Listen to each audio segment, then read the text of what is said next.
ሰላም ጤና ይስጥልን የተከበራችሁ ተመልካቾቻችን ከከፋ ቴሌቪዥን የሳምንቱን አበይት ዜናዎች ወደ እናንተ እናደርሳለን። ከዜናዎቹ ጋር ብሩክታይት ብርሃኔ አብራችሁን ቆዩ። ሙስና ለትውልድ እድገትና ለሀገር ብልጽግና ማነቆ መሆኑን በመገንዘብ ሁሉም ሊጸየፈው እንደሚገባ ተገለጸ። በዓለም አቀፍ ደረጃ ለ22ኛ ጊዜ በሀገራችን ደግሞ ለ21ኛ ጊዜ የተከበረ ያለው የጸረ ሙስና ቀንን በማስመልከት የካፋ ዞን አስተዳደር ጽሕፈት ቤት የማጠቃለያ መድረክ አካሂዷል። ዘገባው ባልደረባችን አድማሱ ጴጥሮስ ነው። ትውልድን በስነ ምግባር ተቋምን በአሰራር በሚል መሪ ቃል በዓለም አቀፍ ለ22ኛ በሀገራችን ለ21ኛ እንዲሁም በክልላችን ለ4ኛ ጊዜ የዓለም አቀፍ ጸረ ሙስና ቀን ማጠቃለያ መድረክ በዞን አስተዳደር ጽሕፈት ቤት አዘጋጅነት በቦንጋ ከተማ ተከብሯል። ቀኑን አስመልክቶ የመክፈቻ ንግግር ያደረጉት የዞኑ አስተዳደር አማካሪ አቶ ካሳሁን ማሞ እንደገለጹት ሙስና የሀገር እድገት የሚገታ በመሆኑ ሁሉም ትግል በማድረግ ይህንን ብልሹ አሰራር ለመግታት መታገል ያስፈልጋል ብለዋል። ለውይይቱ የሚሆን ሰነድ የዞኑ ጸረ ሙስና ቡድን መሪ አቶ ታደለ ተረፈ አቅርበዋል። በቀረበው ሰነድ ላይ ተሳታፊዎችም ተከታዩን አስተያየት ሰጥተዋል። ዛሬ የሚከበረው የጸረ ሙስና በዓል ያው በዓለም አቀፍ ያው 22ኛ በሀገራችን 21ኛ እንደ ክልል 4ኛ ዙር ነው እየተከበረ ያለው።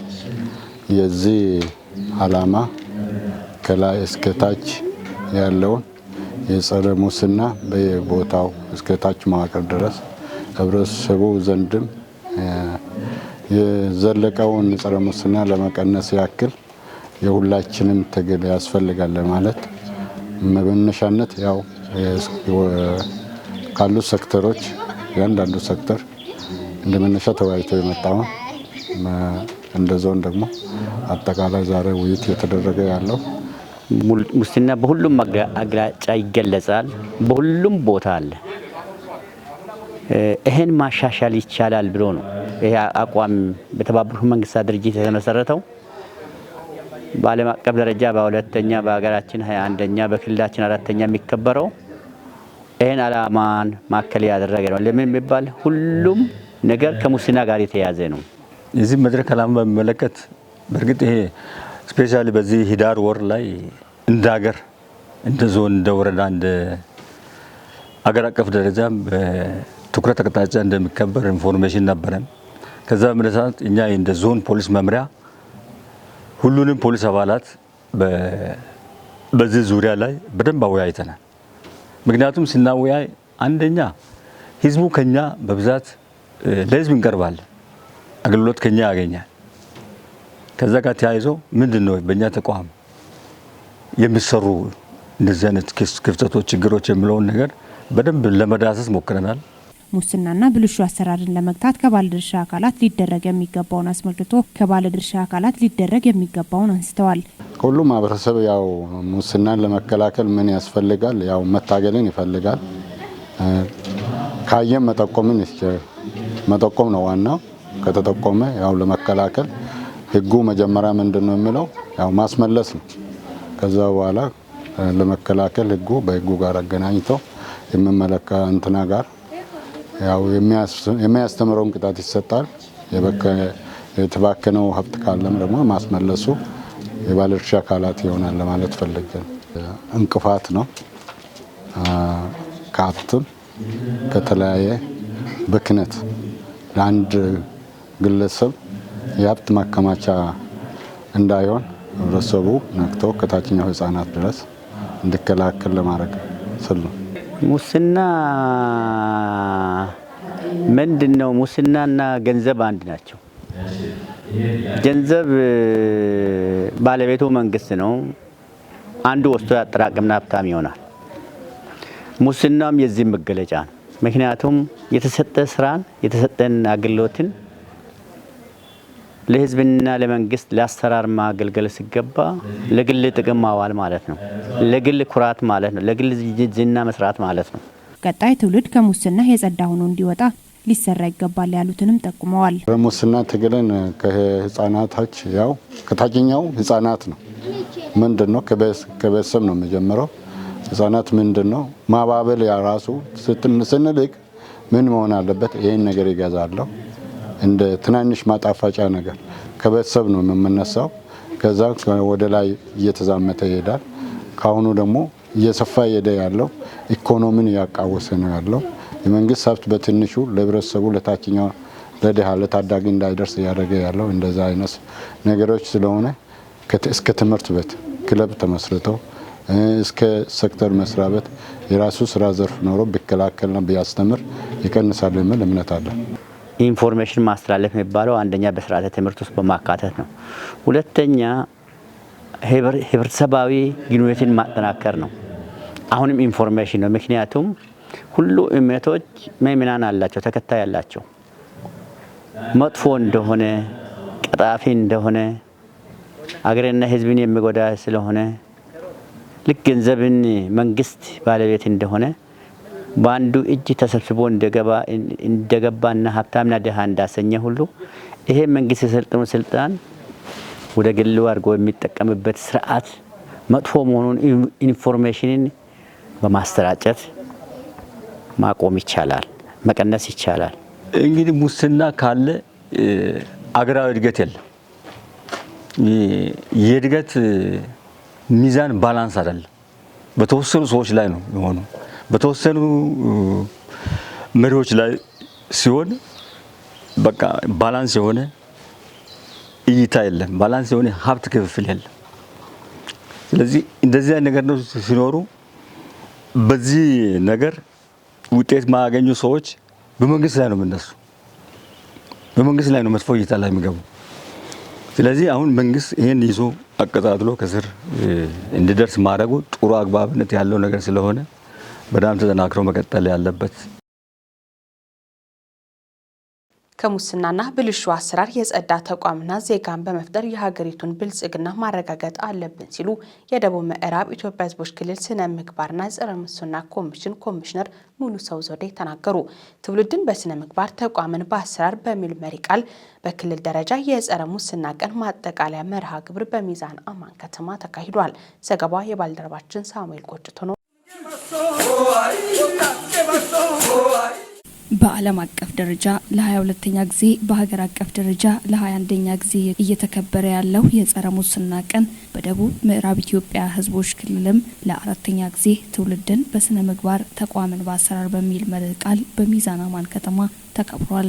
ቀኑን አስመልክቶ ለጣቢያችን አስተያየታቸውን የሰጡ ባለድርሻ አካላት ስለ ስነ ምግባርና ተያያዥ ጉዳዮች የሚከተለውን ሀሳብ ሰጥተውናል። ምግባር ጉዳይ እንግዲህ የዜግነት ጉዳይ ነው። ሁሉም ዜጋ በታነጸ ስነ ምግባር መኖር አለበት። ይህንንም ለማድረግ ከትምህርት ቤት ጀምሮ የስነ ምግባርና የኤቲክስ ትምህርቶች ይሰጣሉ። ከዛም አልፎ ሲመጣ በእንዲህ አይነት ኩነቶች የስነ ምግባር ጉዳዮችን የማስገንዘብ ዜጎች እንዲያውቁ በዛ እንዲመሩ የማድረግ ጥረቶች እየተደረጉ ያሉበት ሁኔታ ነው ያለው። ሙስናንም በተመለከተ በመጀመሪያ ደረጃ የሙስና ተግባር ጉዳቱ ለአንድ ግለሰብ ብቻ አይደለም፣ ለሀገር ነው፣ ለህዝብ ነው። የህዝብ ልማት ተግዳሮት፣ የህዝብ ልማት ሳንካ፣ ለህዝብ ልማት ጠንቅ እስከሆነ ድረስ ህዝብ ነው መታገል ያለበት። ሁሉ አቀፍ የሆነ ርብርብ፣ ሁሉ አቀፍ የሆነ ትግል ያስፈልጋል። በእኛ ተቋምም ሽቶች አሉ የሚታዩ በየዘርፎች አካባቢ ላይ ሞር ከንግዱ ህገወጥ ንግድ ጋር ተያይዞ የሚታዩ መከላከል ዘርፍ ላይ አልፎ አልፎ ትራፊክ ዘርፎች ላይ እንዲሁም በምርመራ ዘርፍ ላይ በእኛ ተቋም ውስጥ ያላሉ ቅርብ ጊዜ እንደ ክልል አቀፍ ግምገማ አድርገናል።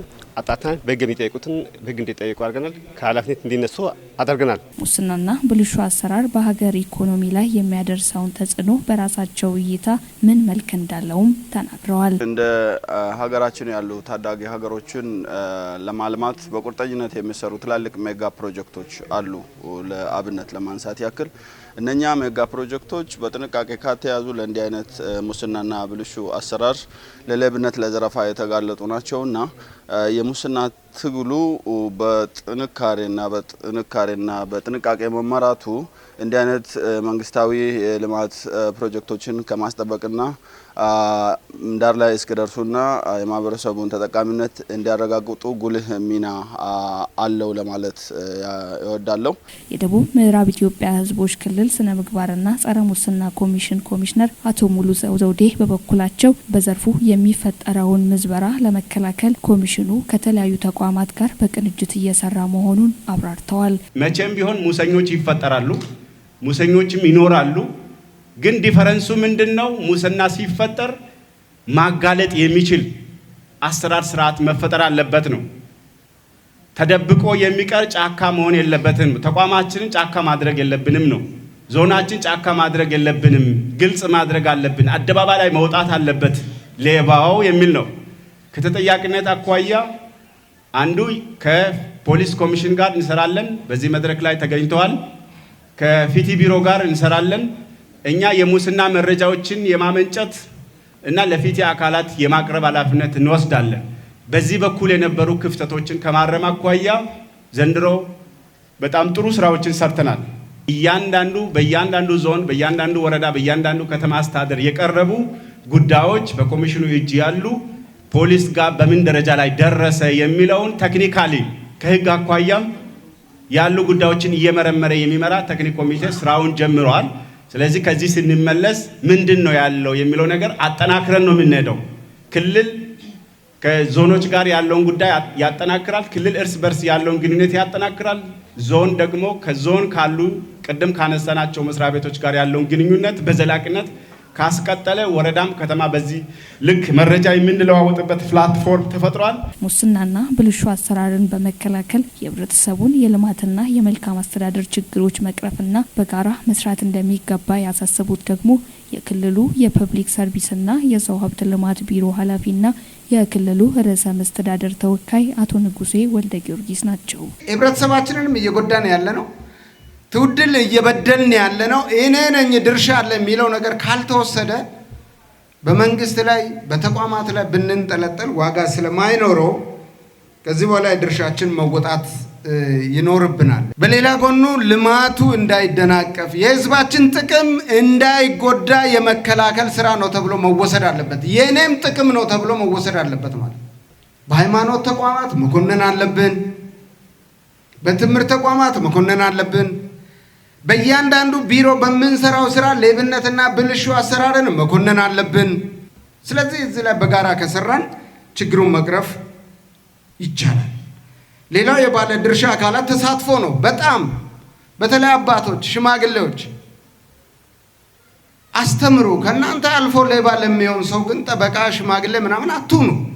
በሚዛን አማን ከተማ በተካሄደው በዚሁ መድረክ ቀኑን በማስመልከት የሙስናን አስከፊነትና የሚያስከትለውን ጫና የሚገልጹ የኪነ ጥበብ ስራዎች የቀረቡ ሲሆን የጥያቄና መልስ ውድድርን ጨምሮ ሌሎች መርሃ ግብሮች ተከናውነዋል።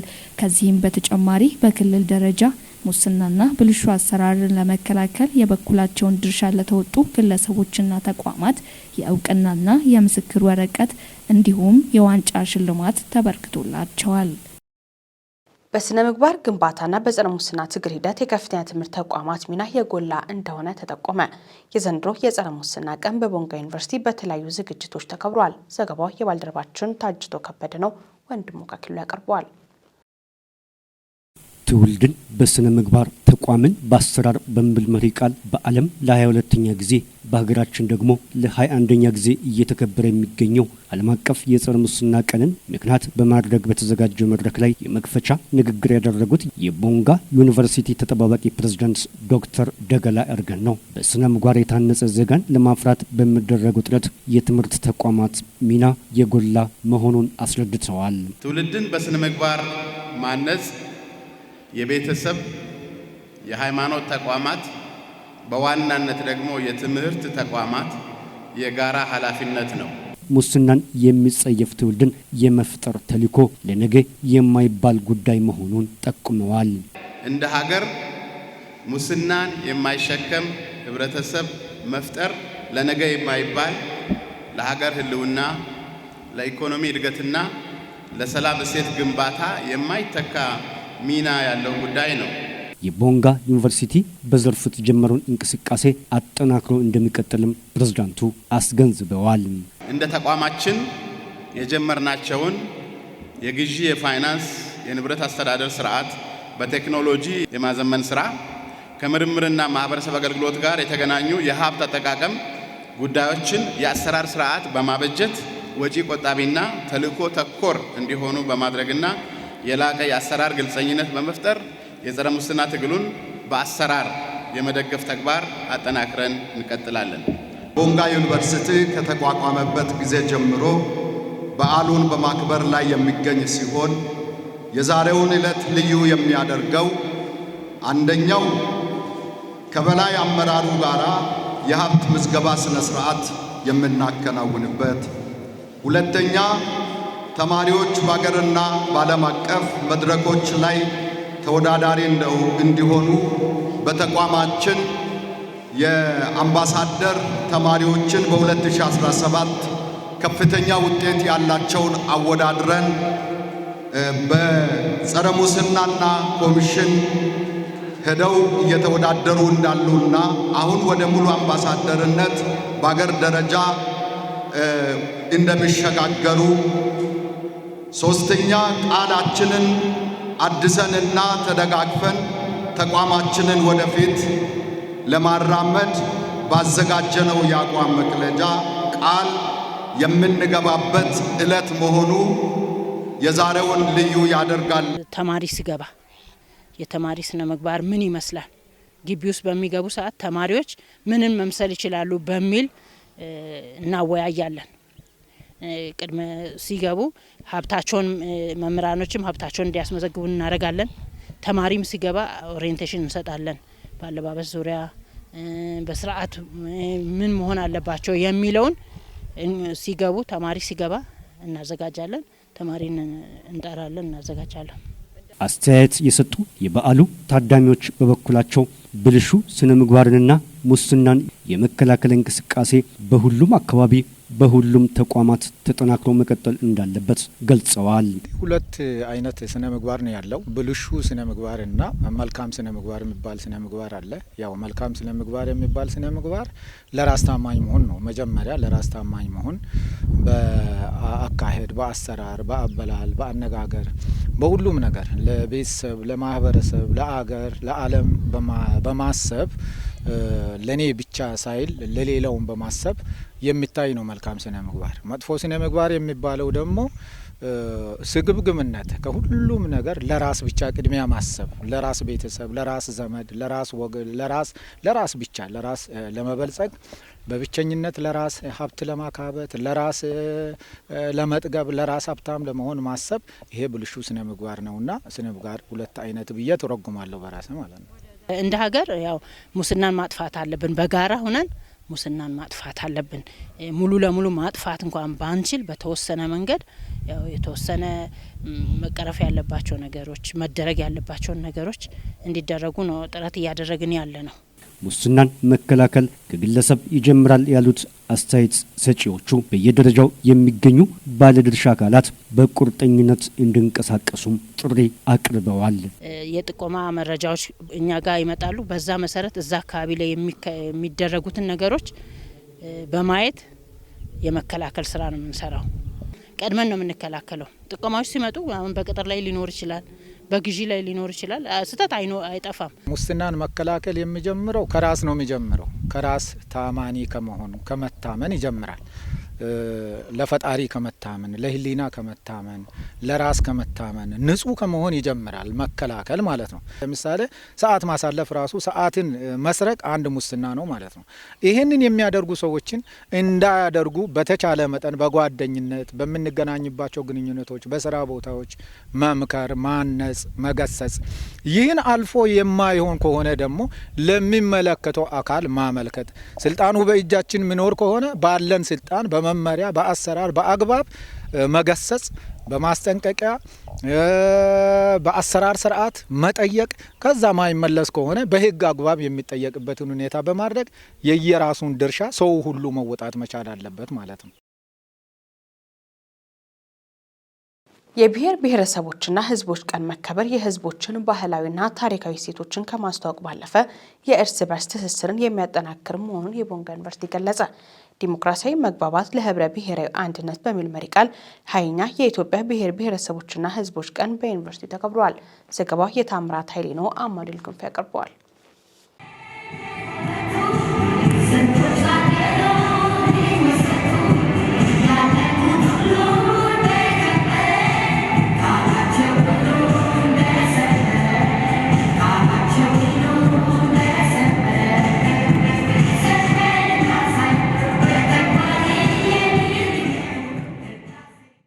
በመርሃ ግብሩ የተገኙት የዩኒቨርሲቲው ተጠባባቂ ፕሬዝዳንት ዶክተር ደገላ እርጋኖ የበዓሉ መከበር ዲሞክራሲያዊ ባህል መገንባት ለህብረ ብሔራዊ አንድነትና ለፌዴራል ስርዓት መጠናከር እጅግ አስፈላጊ ነው ብለዋል። ሀገራችን ኢትዮጵያ የህዳሴ ግድብን በማጠናቀቅ ለላቀ አገልግሎት ያበቃችና አይበገሬነቷን ለዓለም ያሳየች ሀገር መሆኗንም ገልጸዋል። ሀገራችን ኢትዮጵያ በያዝነው ዓመት መባቻ የህዳሴ ግድብ በስኬት በማጠናቀቅ ለላቀ አገልግሎት ያበቃች እና ከዚህ አንጻር በርካታ ዓለም አቀፍ ጫናዎችን ተቋቁማ በተባበረ አቅም አይበገሬነቷን ለዓለም ህዝቦች በግልጽ ያሳየችበት ምዕራፍ የቅርብ ጊዜ ትውስታ ነው። በተጓዳኝም እንደሚታወቀው በታሪክ ጥፋት ሀገሪቱ ያጣችውን የቀይ ባህር ወደብ ባለቤትነት መብት መሪዎቻችን በጠንካራ አመራር ጉዳዩን አጉልቶ በማንሳት የዓለም ሀገራት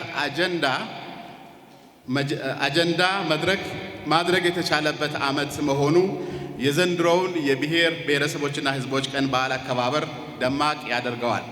ያለንን ጊዜ ካሉን ጸጋዎች ጋር በማዋሃድና በአግባቡ በመጠቀም ለቀጣዩ ትውልድ የበለጸገች ሀገር ልናስረክብ ይገባልን ብለዋል። ከተባበርን የማንወጣው ተራራና የማንሻገረው ተግዳሮት እንደማይኖር ያስመዘገብናቸው ውጤቶች ማሳያዎች ናቸው ሲሉም ገልጸዋል።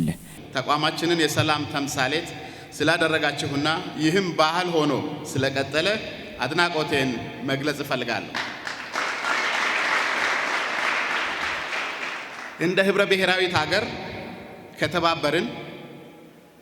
ከተከባበርን የማንወጣው ተራራ የማንሻገረው ተግዳሮት እንደማይኖር ባለፉት ጥቂት ዓመታት የተመዘገቡ ሀገራዊ ውጤቶችና ለውጦች አይነተኛ መገለጫ ናቸው።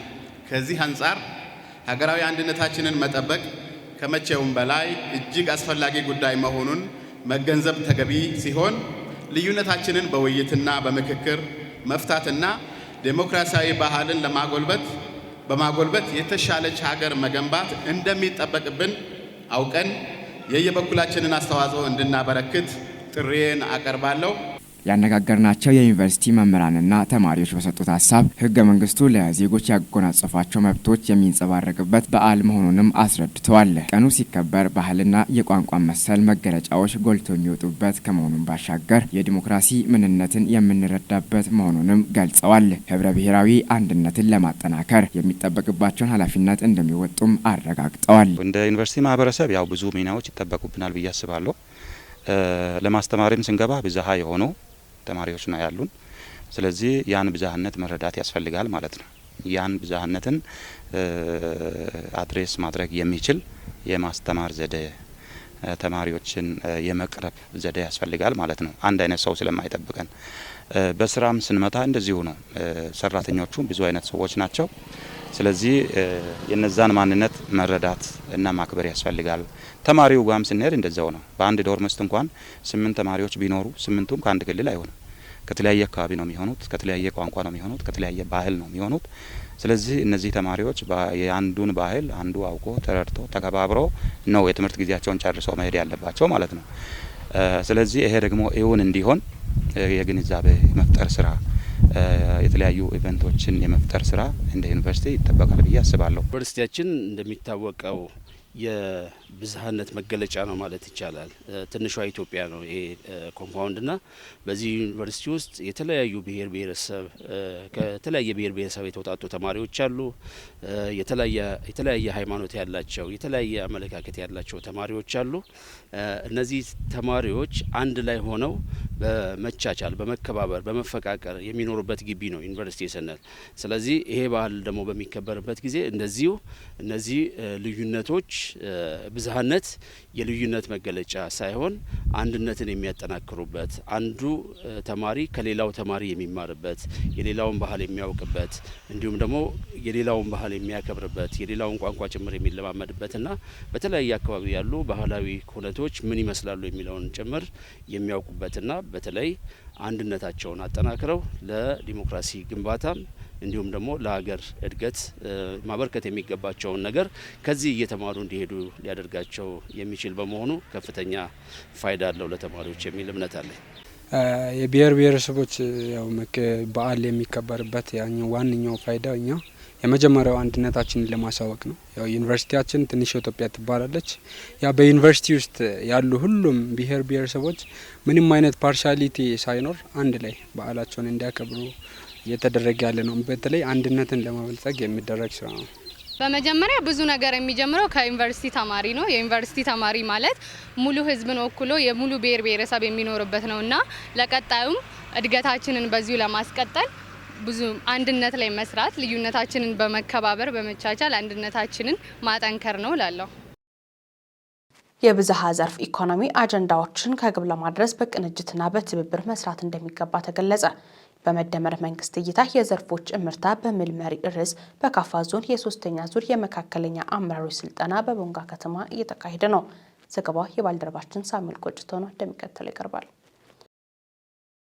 በስልጠናው መክፈቻ ላይ የተገኙት የካፋ ዞን ብልጽግና ፓርቲ ቅርንጫፍ ጽህፈት ቤት ኃላፊ አቶ አጥናፉ ኃይሌ ባለፉት ዓመታት የተካሄዱ ስልጠናዎች በአመራሩ ዘንድ የአስተሳሰብ ግንባታ ላይ ውጤት አሳይቷል ብለዋል። የሶስተኛ ዙር የመካከለኛ አመራሮች ስልጠና የአመራሩን መቀራረብና የአስተሳሰብ አንድነት ለመፍጠር ያለመ መሆኑንም ተናግረዋል። ስልጠናችን በመለከት ከጊዜ ወደ ጊዜ የተሻለ ስራ እየተሰራ ነው። በተከታታይ ዓመታት የወሰድናቸው ስልጠናዎች የተሻለ የአስተሳሰብ ግንባታ ላይ የአቅም ግንባታ ስራ ላይ ውጤት እያመጡ እንዳሉ በተግባር ሂደት እያየን ነው። ተከታታይ 3 ዓመት በእንደዚህ አይነት ሁኔታ በተደራጀ ሁኔታ ፓርቲያችን ለአመራሩና ለአባሉ የአቅም ግንባታ ስልጠና እየሰጠ እዚህ ደርሷል ማለት ነው። ስለዚህ አስተሳሰቡም ተግባሩም ከጊዜ ወደ ጊዜ ከፍ ያለ እየሄደ እንዳለ ነው። የስልጠናውን ዓላማ በምናይበት ጊዜ በአመራር ዘንድ መቀራረብና የአስተሳሰብ አንድነትን መፍጠር ነው ትልቁ የዚህ ስልጠና ዋና ዓላማ። በአመራሩ መካከል የመጀመሪያው መቀራረብና የአስተሳሰብ አንድነትን መፍጠር ነው። ወንድማማችነትን ማጽናት ነው።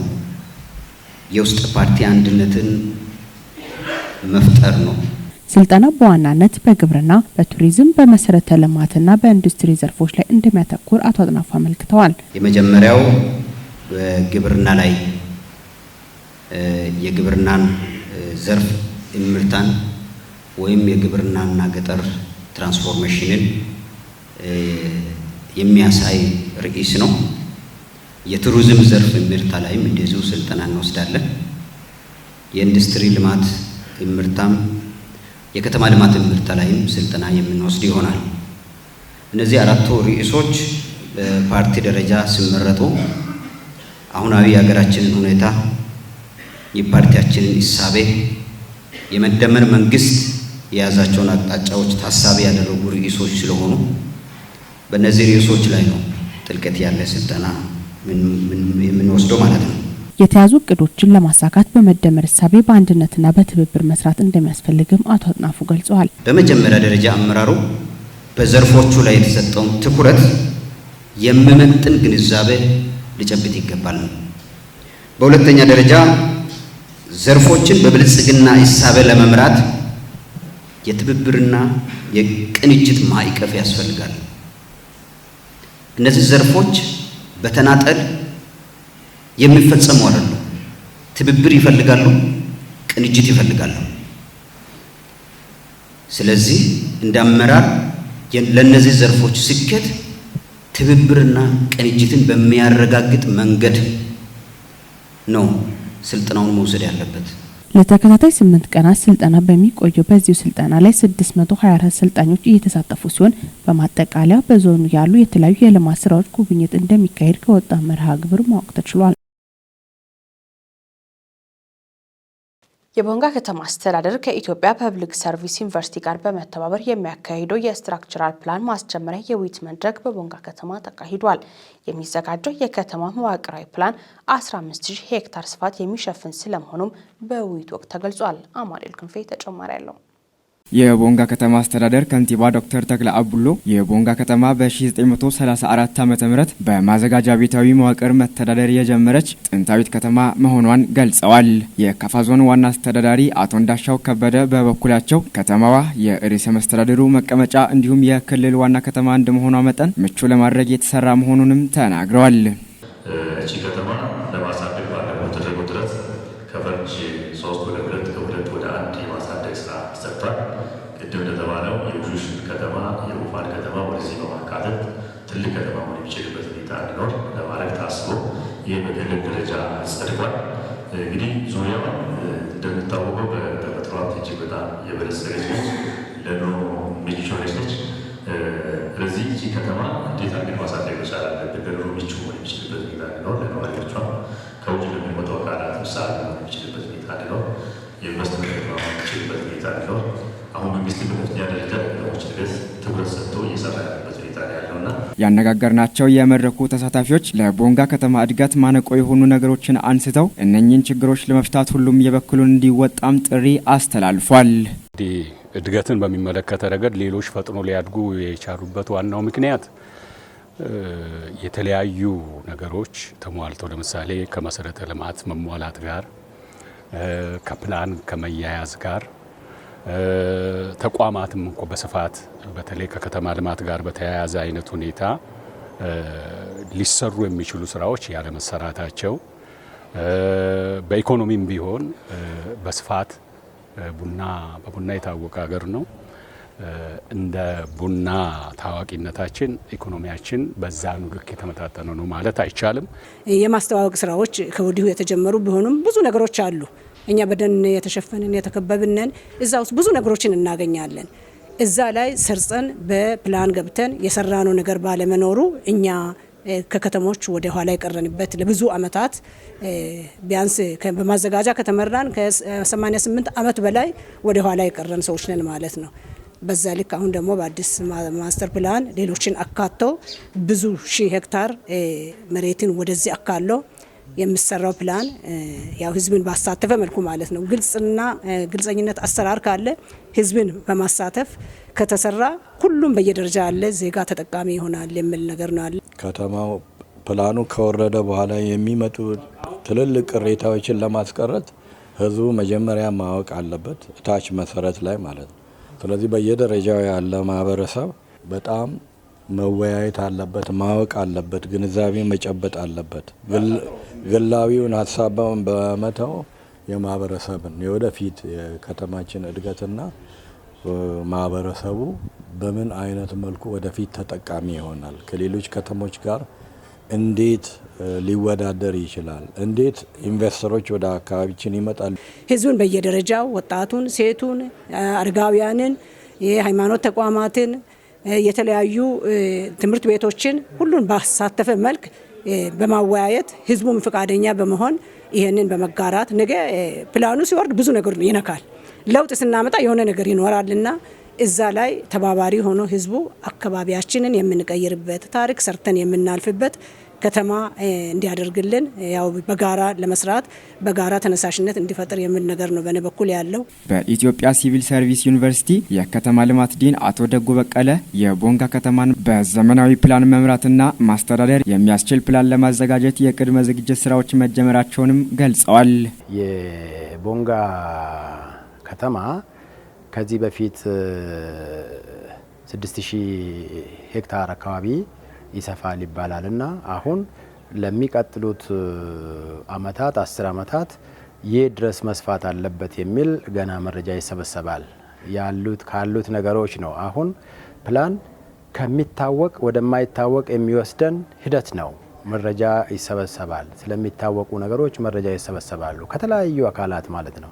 መድረኩን የካፋ ንጉስ የልጅ ልጅ በምርቃት የከፈቱ ሲሆን ፕላኑም ለ10 አመት የታቀደ እንደሆነም ተነስቷል። በመድረኩ የካፋ ዞን ዋና አስተዳዳሪ አቶ እንዳሻው ከበደን ጨምሮ ሌሎች የዞኑ ከፍተኛ አመራሮች እንዲሁም የቦንጋ ከተማ ከፍተኛ አመራሮችና ከኢትዮጵያ ፐብሊክ ሰርቪስ ዩኒቨርሲቲ የመጡ እንግዶች ተገኝተዋል።